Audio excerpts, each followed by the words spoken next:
This time around, we're going to test a couple different options of what we can do with Bixby to disable the button, and I think I have an idea. So if you remember from my durability test, this Bixby button comes out relatively easily, right here on the side. I think the easiest way to disable Bixby would just be to cut off this little niblet down here at the bottom. That tip is what's actually pressing the little button inside of the phone. You can see right there the crevice itself. Most of the waterproofing, I believe, happens inside of the phone and doesn't have much to do with the button since it's relatively sealed off. So as you can see, once the razor blade cuts that little white niblet off, I can take that same button without the niblet and press it back into the phone, which lets the button keep its same position inside the phone and keep the same basic level of waterproofing. But when you try to press the button, it doesn't activate Bixby, which is what we're after. The problem is that the button is semi-loose, so it won't hold its position anymore. So if you tip the phone down, the button will hang loose a little bit, but it won't fall completely out of the phone. If you wanted to get crazy, you could put a little dab of glue in there and keep the button completely flush all the time with the outer surface of the phone body. So even though we've found a solution to permanently disabling Bixby, there's something else I want to try. That jiggly button might bother a couple people. This method's a little more extreme, but it should be interesting. Today we're going to be working with a little bit of gold. So I've worked with gold a little bit before. You might remember this solid gold Han Solo that I did here with Essie Needham's a while back. This is a little Star Wars Lego piece that we casted into 14 karat solid gold. I'll link the video up in the corner so you can watch that. And today we'll be doing the same thing with Bixby, whether he likes it or not. So as you can see, when we take the button out of the phone, it leaves like a void, kind of like a cavity, which makes sense because in the past they used gold and silver to fill cavities in teeth, and that's basically what we're doing today. So how much is this stick of gold? Yeah, this gold's worth about $250, and it's just a straight bar of gold, but we're just gonna use a small section, which breaks down to maybe about $20 in gold. So when we're fabricating a Bixby button for the Samsung Note 9, the first step is to make the metal slightly more workable, and we do that by annealing, which heats up the metal and makes it slightly softer and easier to work with.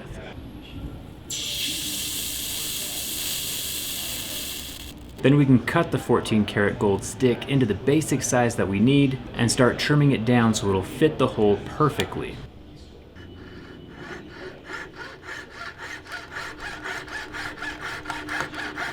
And tightly fill that cavity so it's snug all the way around. I'll do that same.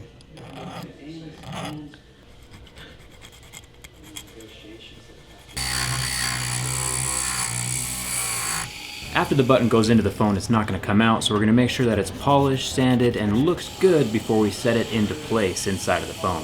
We want it to sit relatively flush with the surface so that it's not sticking up too far, or falling down inside. We took a bunch of measurements throughout this process to make sure the buttons were the same size as each other, and once we got the gold button into the frame of the phone, it was so snug we couldn't get it back out again, which is exactly what we wanted.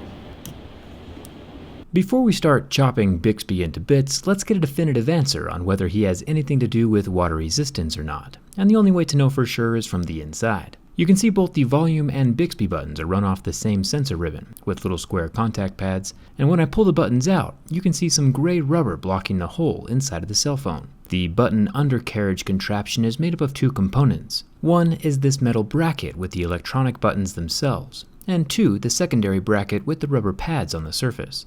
That secondary bracket with the rubber pads gets pushed very tightly against the sidewalls of the phone, effectively making a water-resistant barrier against liquid coming inside the buttons. Once that rubber pad is gone, we can see the little hole leads directly out of the phone.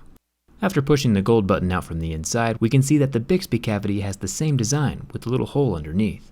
The volume buttons themselves don't appear to have any rubber or watertight seals around the button, so it's pretty safe to say that the gray rubber on the inner metal panel is doing most, if not all, of the work keeping water out. And that gray rubber is held very tightly in place by the dual metal bracket design inside the phone. In my opinion, the water resistance will remain intact with the buttons gone. But I've also never been a person to trust my phone around water in the first place, even if it has a water-resistant rating. Water resistance wouldn't be the main worry if you pull out your buttons. Voiding your warranty is probably the thing you'll need to take most into consideration before killing off anything. Samsung, of course, could save us all some trouble and allow Bixby to be turned off or remapped, but they probably won't. So there you have it, a solid gold Bixby button. Obviously there's a lot that can go wrong during this process, and taking apart your phone probably isn't something Samsung really wants you to do, but hypothetically, if you wanted a solid gold Bixby button, do you think that's possible? Yeah, it'd definitely be possible. Okay.